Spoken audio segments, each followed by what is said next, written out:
They call themselves Outlaws, branded by others as rebel riders with a criminal cause.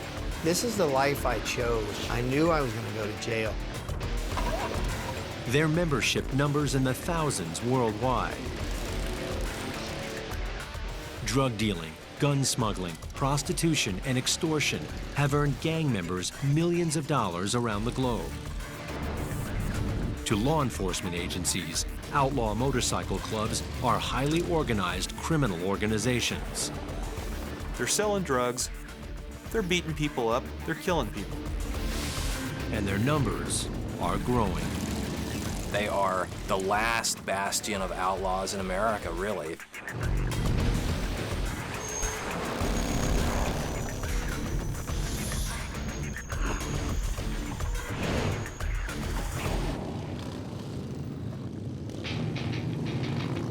Outlaw motorcycle clubs are some of the fastest growing gangs in the world. They call themselves one-percenters because they are the 1% of motorcycle riders who operate outside the law. Yeah, well, you're a one-percenter. You live your life your way, regardless of what anybody thinks. I was a pretty cocky, arrogant son of a bitch. You know, all I wanted to do was ride and fight, you know? The 1% lifestyle.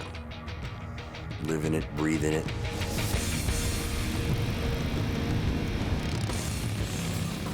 Hells Angels, pagans, outlaws, Mongols, banditos. The names embody power and rebellion.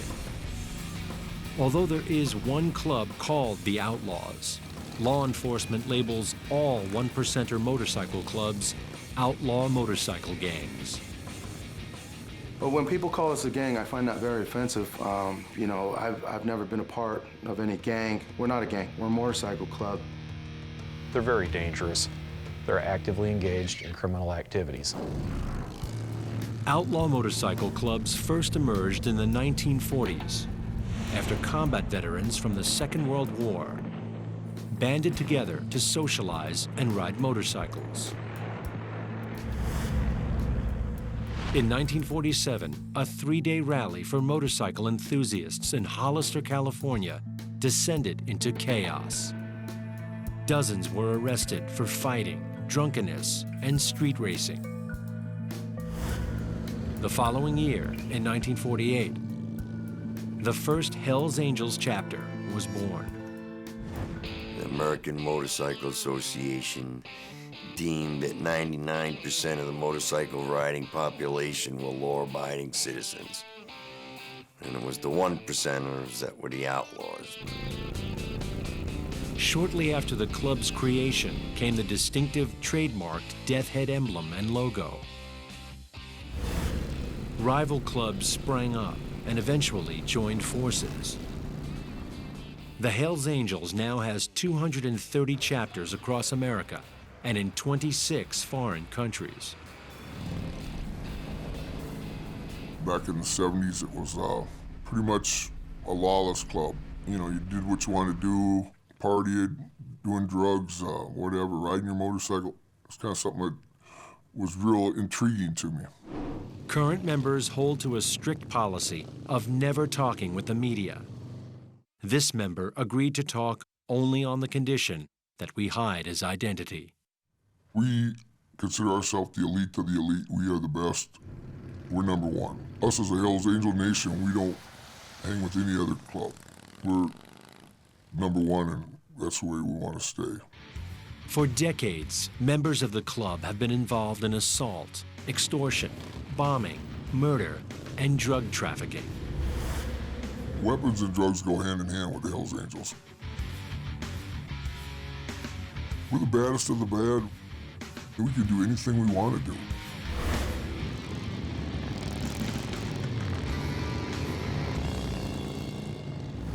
Those who show a willingness to join outlaw biker gangs start off as a prospect and are not allowed to wear the full club logo. You got an initiation period of 12, 16 months, which consists of watching the bikes. You go out to bars and stuff, watch the clubhouse, doing duties around the clubhouse, stocking the bar, cleaning up, stuff like that. To become a Hell's Angel, you have to commit. Your life revolves around the club. The more you put into it, the more you'll get out of it.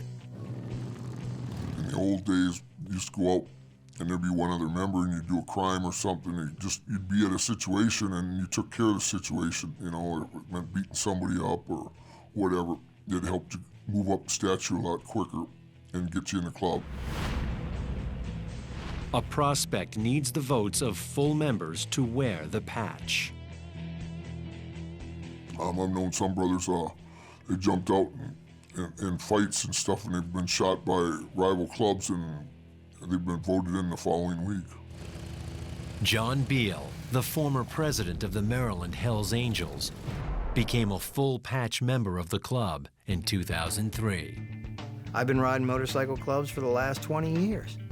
I was the talk of the town. I was one of the best guys. We were initiated as Hells Angels. Best day of my life. As soon as I changed that patch, I became this monster. From just the jacket I wore. I put that patch on and I paid the price.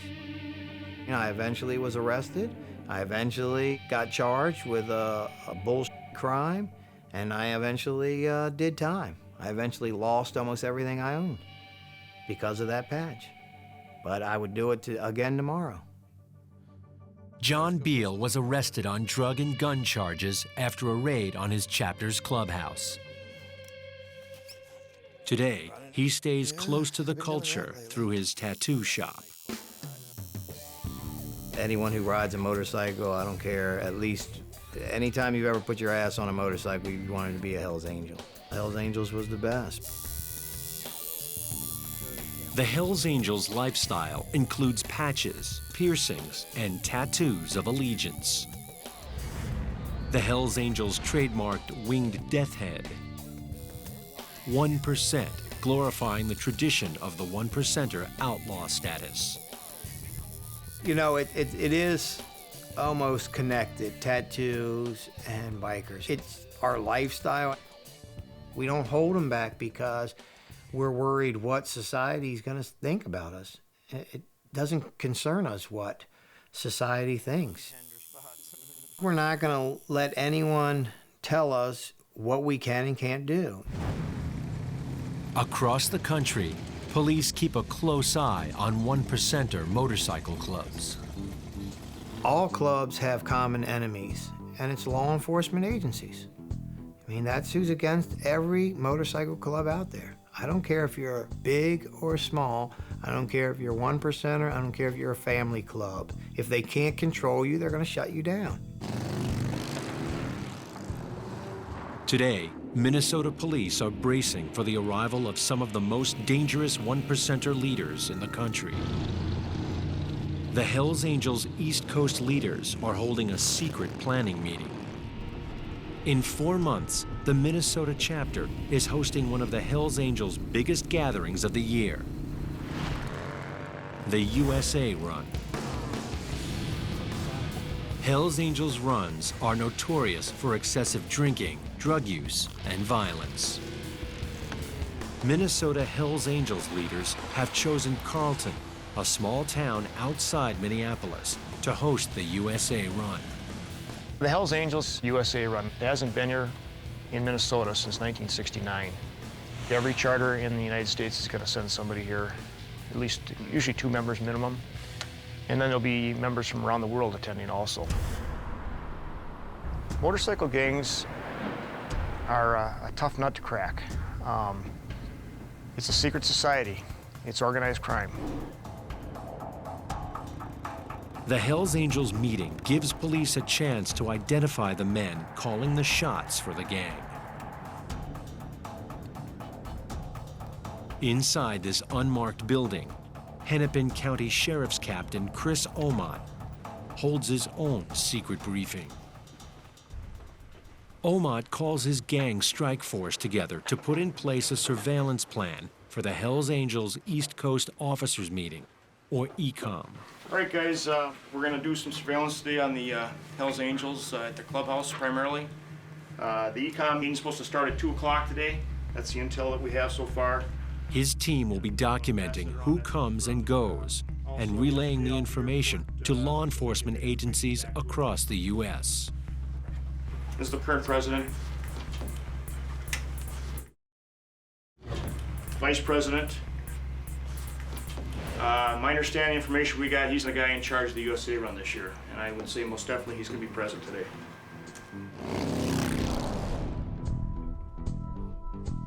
Captain Omot called in Steve Cook, who runs an organization that specializes in dealing with motorcycle clubs in the Midwest.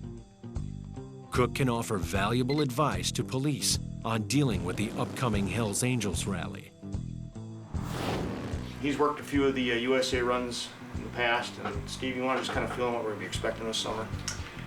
Conservatively, you're looking at anywhere between 350 and 400 full patch, outlaw motorcycle gang members up in a small concentrated area.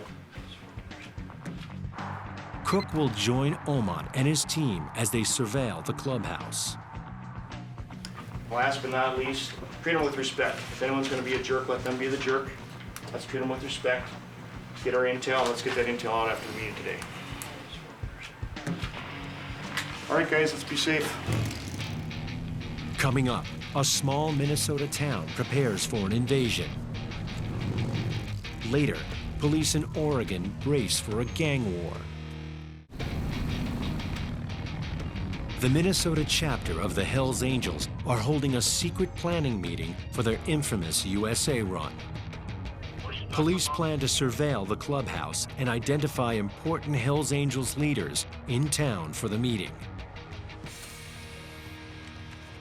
The Minneapolis police are worried about the Hells Angels' rival club, the Outlaws, based in neighboring Wisconsin.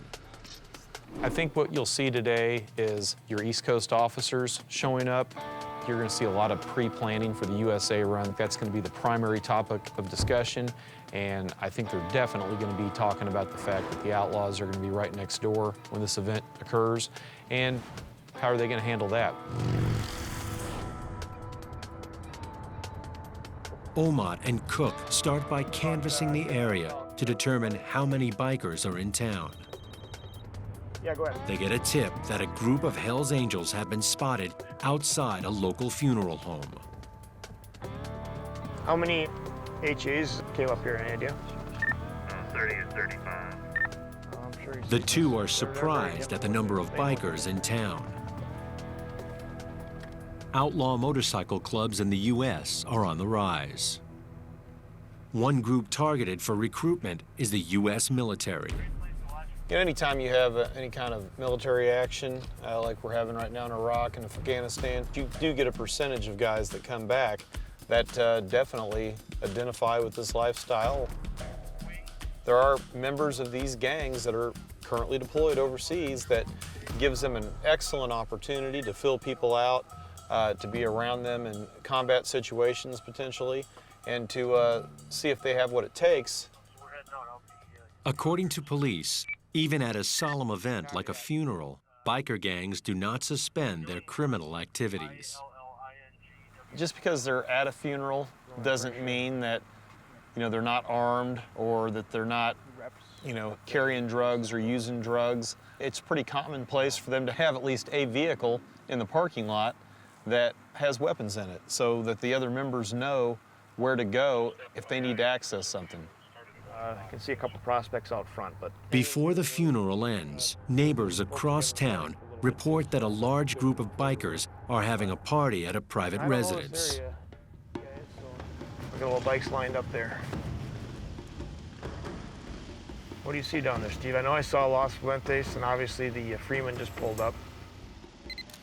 The Hells Angels don't treat all biker clubs as sworn enemies. Groups of clubs who work with the Hells Angels are showing up around the city.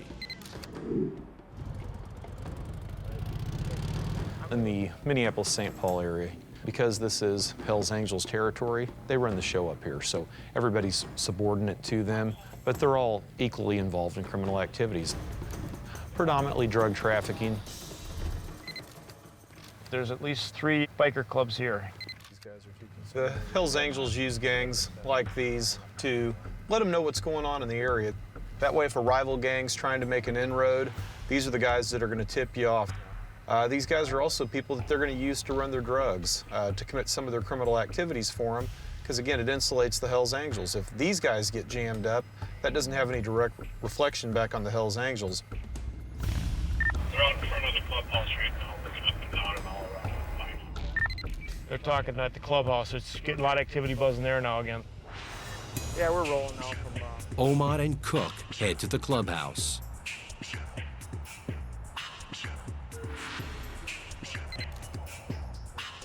The Hells Angels have lookouts posted, a sure sign that something is going on. Yeah, Chris and Jeff were in the area. Outside the Minneapolis clubhouse, Omad and Cook are concerned. The vice president is now also on lookout duty, a role usually reserved for rookie club members called prospects. You got the vice president out there standing out on the street. That just seems a little odd. Captain Chris Omad, who is leading the law enforcement surveillance team, makes a difficult decision and feels compelled to break cover to find out what's going on. In a situation like this, I don't have an issue letting them know that I'm out here. And it's both for their security and our security. And I told him if there's any issues to give me a call, and he said he wouldn't do that, and the reason they wouldn't do that is because it's like being a snitch. They're not going to snitch, so. The vice president is tight-lipped and tells Omad he has everything under control. Omad isn't buying it. The East Coast officers' meeting is still hours away. Omad and Cook leave the Hells Angels clubhouse to continue keeping watch across the city. They soon get word that back at the clubhouse, a prospect drives off in a gray car. Omad suspects he's en route to pick up one of the leaders who's arrived from out of town. There's the Magnum right there. And there's our trail car right there. Gotta love technology. Gotta love it, yeah. Now, here's the car right here coming right at us, so I'm gonna just keep on driving like nothing's happening.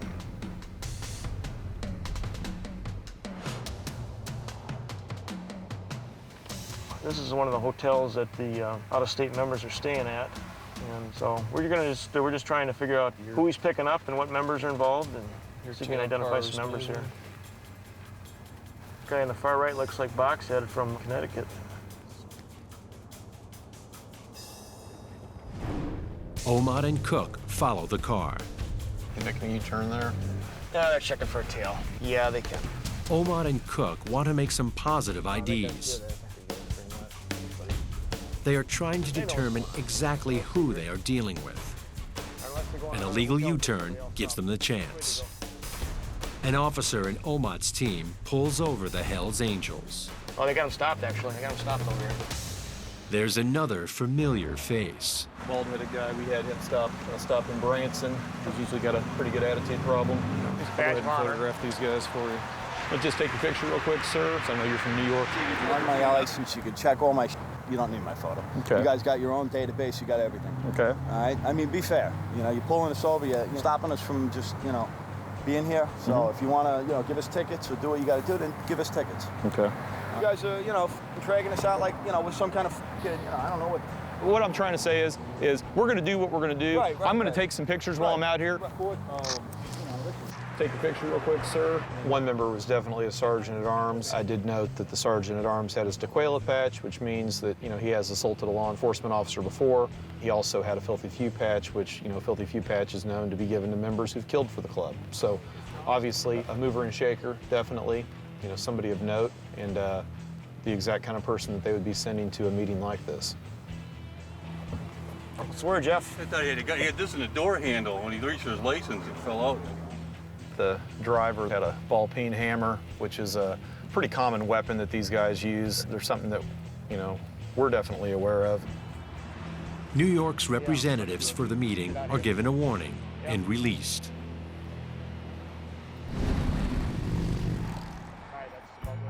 Back at the clubhouse, more than 50 delegates come and go.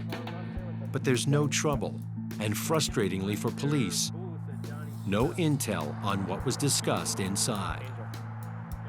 In 4 months, Omot and his team will be in Carlton, keeping a close eye on the USA run the Hells Angels planned today. Because 1%er biker gangs are nationwide, police are forming alliances to monitor biker activity. Halfway across the country, in Oregon, one of Omot and Cook's allies in the war against outlaw bikers is Detective Dave Burrows. He is battling a sudden influx of Mongols into Eugene, Oregon. Burrows is an undercover officer and cannot be seen on camera. The Outlaws, the Mongols, have allied themselves in a war against the Hells Angels. The Hells Angels throughout the world, we believe, is somewhere right around 3,200 to 3,500 members. The Mongols have approximately 500 to 600 members. Their logo is a Mongol warrior wearing sunglasses and astride a chopper. The motorcycle club was established in 1969 in Montebello, California. Like the first outlaw motorcycle clubs in the 1940s, most Mongols were former U.S. servicemen. This time, veterans of the Vietnam War. Like the Hells Angels, the Mongols have their own patches and symbols. This is the Mongol skull and crossbones. I've been told by a Mongols member that this means that that person took care of business for the club. And what that means is they've committed some kind of act of violence on behalf of the club, either against another club or against law enforcement. The 1%er Mongol forever, forever Mongol. It's a 1% diamond. That means they consider themselves to be 1% of the motorcyclists who live outside the law. Coming up, federal law enforcement agencies infiltrate the Mongols Motorcycle Club. The Hells Angels target a Mongol leader. And the Mongols make a risky move, breaking protocol as they push into Oregon. In Oregon, police are closely monitoring the Mongols' expansion into their state. Years earlier, the growth of the Mongol Motorcycle Club in California sparked a violent turf war with the Hells Angels. Yeah, there was a lot of blood spill, definitely. But that's what happens when you go to war. I'm not going to deny the fact that we're not violent. We're very violent, but only when pushed. I already lost one war in Vietnam. I wasn't about to lose another one.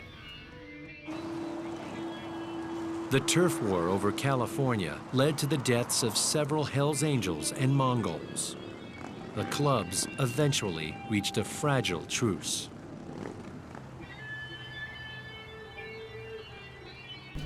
Police in Oregon are intent on preventing another 1%er gang war.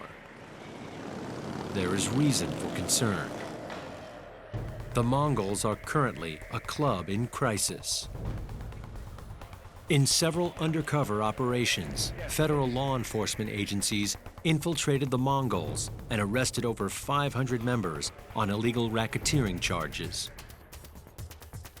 And in an unprecedented move, the government seized the Mongols' trademarked patch. By law, members can no longer wear it. The club has redesigned their colors and now wear a modified logo. I have the right as an American coming out of Vietnam, fighting for my country. If I want to put on a Mongol patch and fly down the highway, that's my right. There's nothing wrong with that. You want to take my patch and have me not wear it, it doesn't mean I'm going to stop being a Mongol. You're just not going to know who the Mongols are anymore. Once you're a Mongol, you're always a Mongol. We're not changing into another club. We're not going to fly another patch. We're Mongols. Mike McCartney is a former member of the Mongols. We're the baddest of the bad, the hardcore. Our hearts are pretty much into this lifestyle 100%. We live and breathe and die for our club. There's nothing more of a natural high than riding with a pack of of your Mongol brothers. Just the rush of the roar of bikes going down the road, the roar of that sound. McCartney played a key role in the Mongols' East Coast expansion, often encroaching into enemy turf. In a dangerous move, he chartered a Mongols club in Hells Angels, New York territory. According to McCartney, the Hells Angels retaliated by greenlighting him. If you're green-lighted, that means there's a price tag on your head to remove you out of that picture. Because in their eyes, if you're removed out of that equation as a leader, 99% of the time, those guys that are under you are going to be scared to take off. I really don't go out in public too often in crowded places just for the sake of running into a current enemy, former enemy.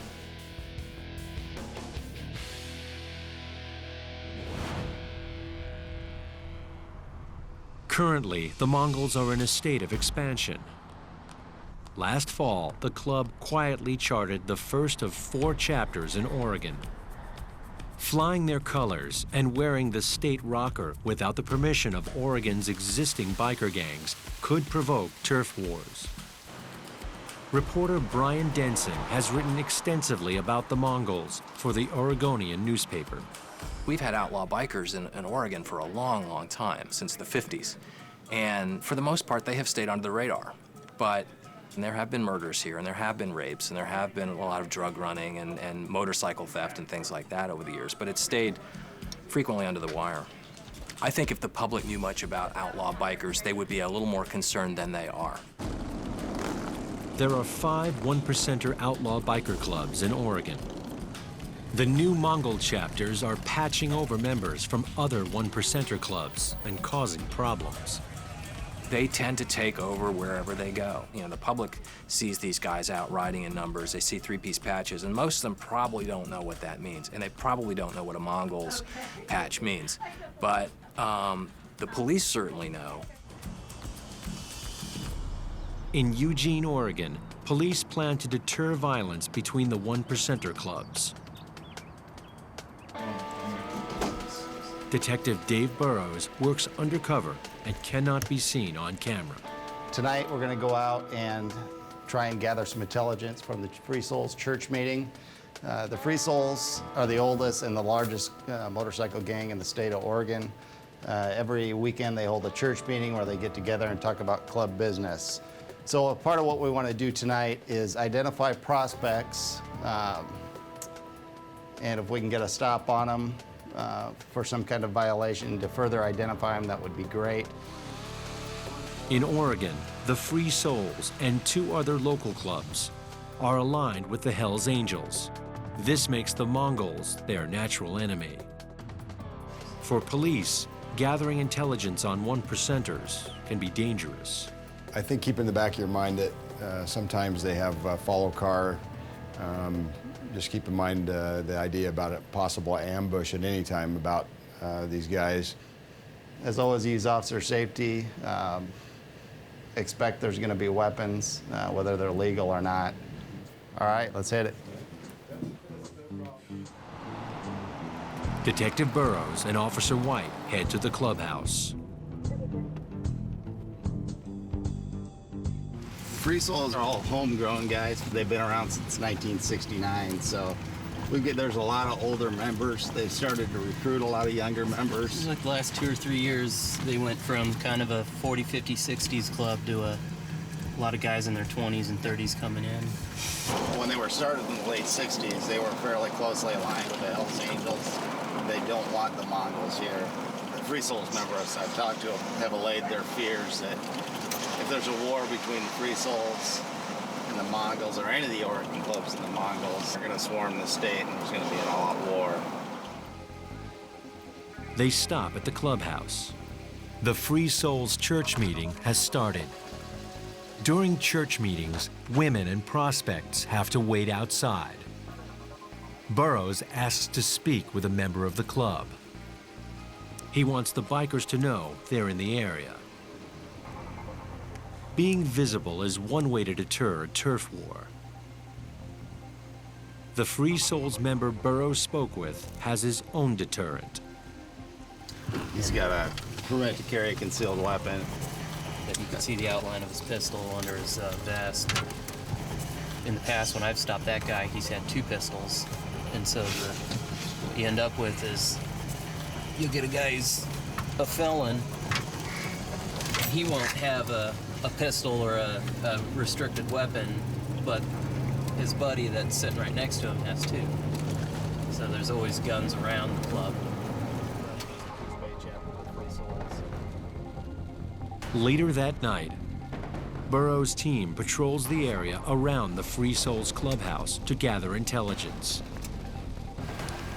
They pull over several members and prospects for violations. You live here in Eugene? No, I don't. Look at this. Laminated. You're a true Oregonian, sir. Edward David William. You got no weapons on you? Just a couple bucks left. 15. Burroughs checks the bike to see if it's stolen. The VIN number clears. The biker is free to go. He had a couple of pocket knives on him. No firearms. He was the president of the Coos Bay chapter of the Free Souls. He may still be, I'm not sure, and he wouldn't tell me. True 1%er style. He was willing to talk to me, but not really give me any information. The following night in Portland, Burroughs and Officer White assist the police. The Mongols are throwing a party. Local 1%er clubs could choose this night to challenge them.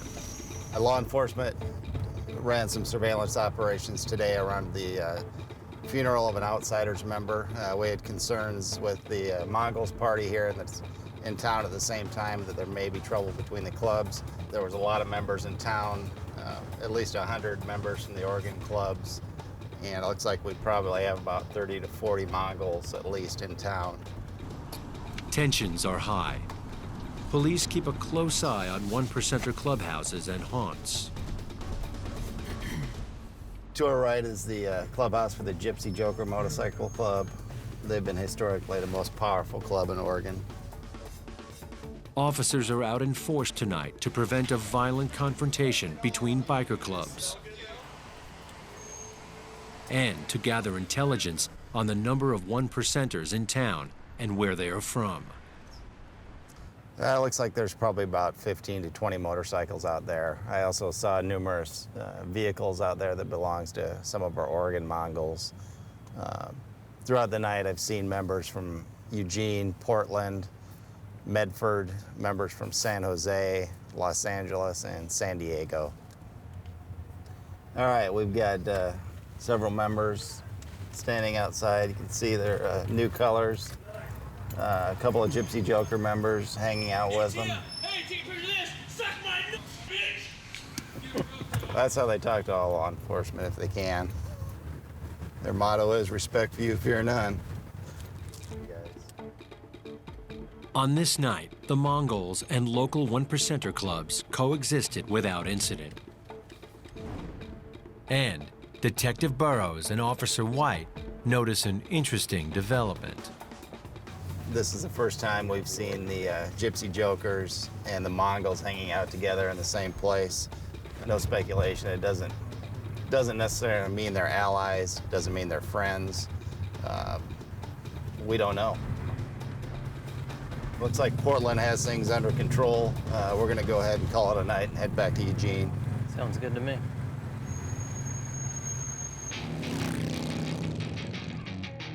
Coming up, the Mongols and Hell's Angels clash with deadly results. Police in Arizona prepare for an influx of the Hell's Angels. And 500 Hell's Angels come to small-town Minnesota for the USA run. Wherever outlaw biker gangs are battling for turf, there is always the risk of violent confrontation. The Mongols and the Hell's Angels have been at war for 3 decades. In Laughlin, Nevada, the public saw just how much the Mongols and the Hell's Angels hate each other in 2002. A truce between the clubs was broken when more than 100 Hells Angels and Mongols brawled on the Harrah's Laughlin casino floor during the Laughlin River Run. At 2 in the morning, 40 members of the Mongols were partying at the bar in the casino when a group of Hells Angels entered. We showed up at the casino to confront the Mongols. I walked up and tried to stop it. The green arrow on the footage of this actual event follows Roger Pinney.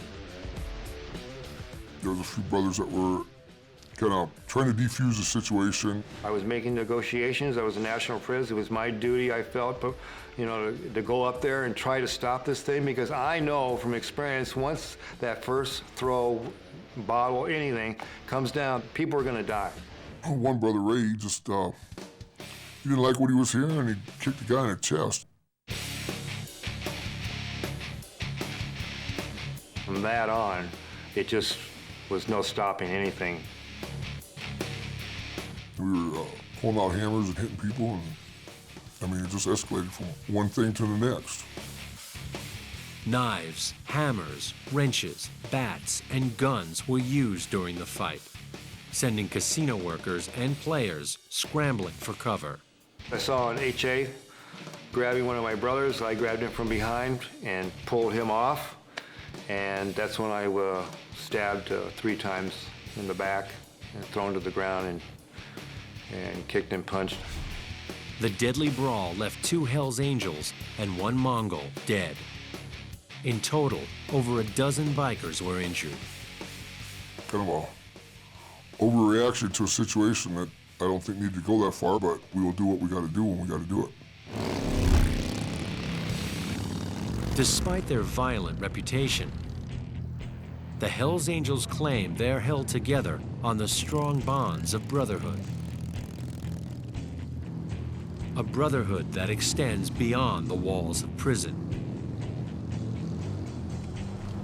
In Florence, Arizona, every year, Hells Angels from around the country gather for the Florence Run.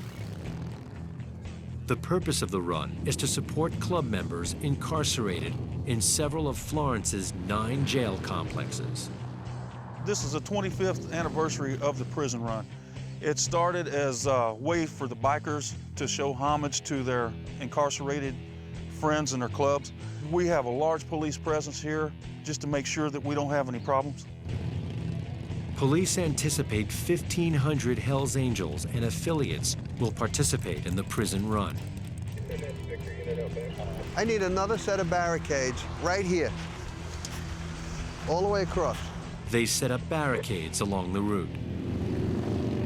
During the 2-day run, Hells Angels ride past the prisons and go into the town of Florence. For police and Hells Angels, the run went as planned. Historically, the Florence prison run has gone smoothly.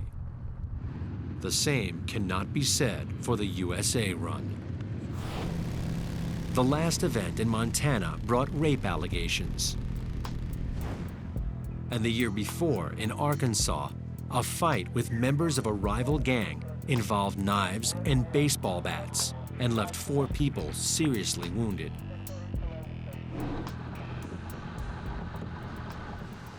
In Minnesota, state, local, and federal authorities are prepared for the coming onslaught of 1%er outlaw bikers. As the Hells Angels USA run nears, reports start coming in that the Hells Angels rivals, the Outlaws, and potentially their allies, the Mongols, are threatening to cause trouble at the run. Understanding the violence the Angels are capable of when confronted by a rival gang, law enforcement is potentially facing a big problem. Getting in fights, getting shot, or warring with them is probably as common as you going to the store every day. We deal with it every day.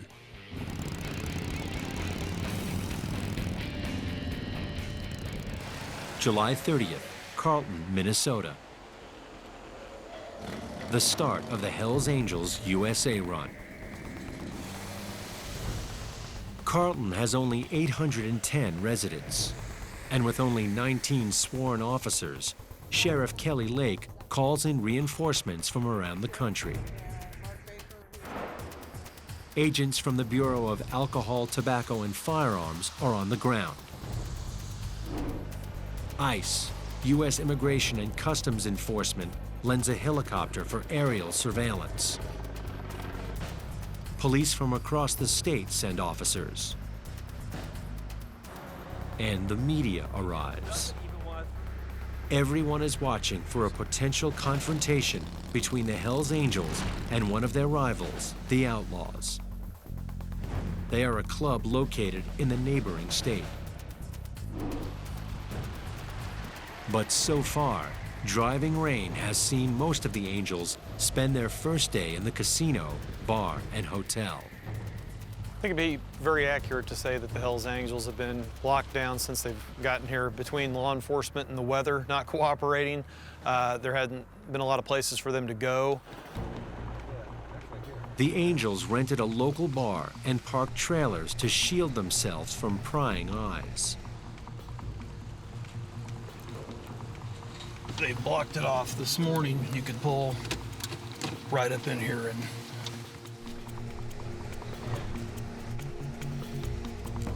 Word arrives from police conducting surveillance in Wisconsin.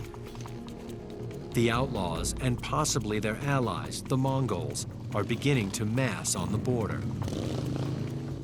There's a real threat with the Outlaws being within 10 miles of where we're standing. All it takes is for one or two members get a little, liquor in them, and next thing you know, it sounds like a real good idea to, hey, let's go flex our muscles, beat our chests a little bit, let's go drive to where the Angels are, see if we can find one out. Next, the bonds of brotherhood are tested as the Angels move out to defend their honor. Tensions mount as the Angels head for the border to confront their rivals.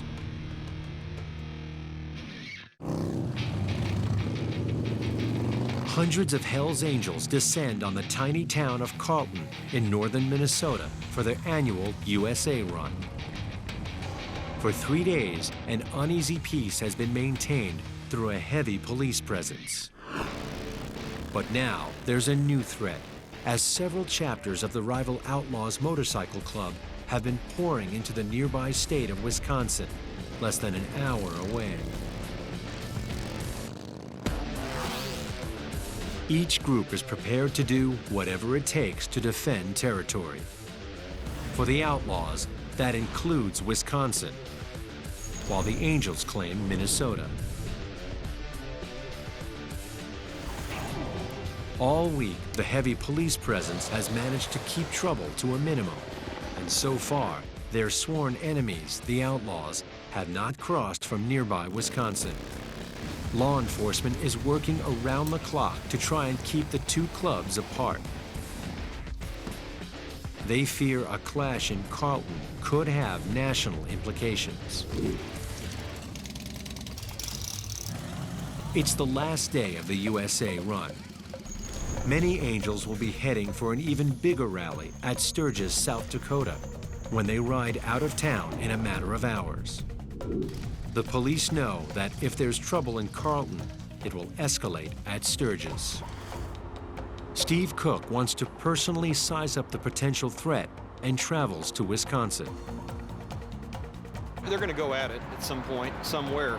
It's anybody's guess where that's going to happen at. Only God, the Outlaws, and the Hells Angels know when that's going to happen.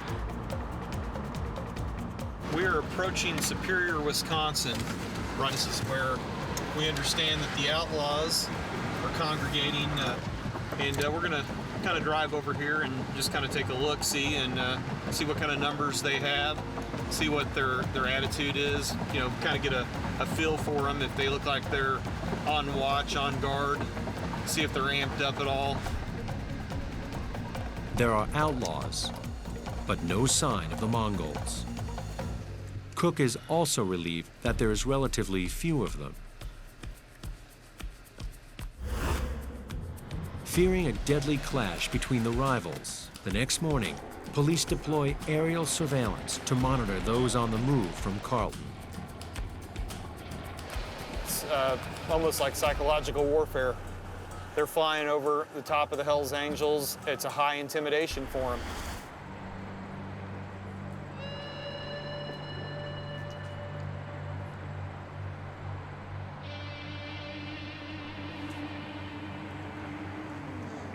On Interstate 35, a group of angels are spotted making a run for the border just 2 miles ahead. If they are allowed to cross it and encounter the outlaws, a violent altercation seems certain. It's a race against time as the police attempt to surround them.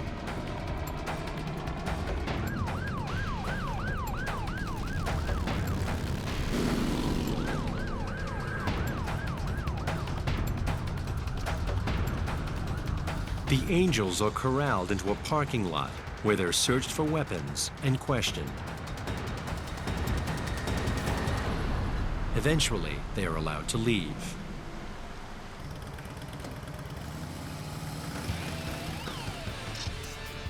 The Outlaws and the Hells Angels respected each other's turf, and the USA run passed without major incident. The 5-day event brought over 1,000 traffic stops and 33 tickets. 3 Hells Angels were arrested, 1 member from New York for driving a stolen motorcycle. This by far has been the best laid out operation that I've ever seen on a Hells Angel event like this. I think it took the Angels by surprise a little bit because I think they expected to, hey, we're going into small town USA up here, we're going to take over the town. 1%er biker clubs maintain that they are misunderstood and unfairly targeted by law enforcement. However, those who monitor the organizations insist that for many members, the clubs are simply a cover for widespread violence and criminality. The Hells Angels motto sums up the 2 points of view. When we do right, no one remembers. When we do wrong, no one forgets. There's a mystique, I would say, about Hells Angels. 1%er clubs. There's a mystique to it. It's like that saying goes, for those that understand, no explanation is needed. For those that don't understand, no explanation is possible.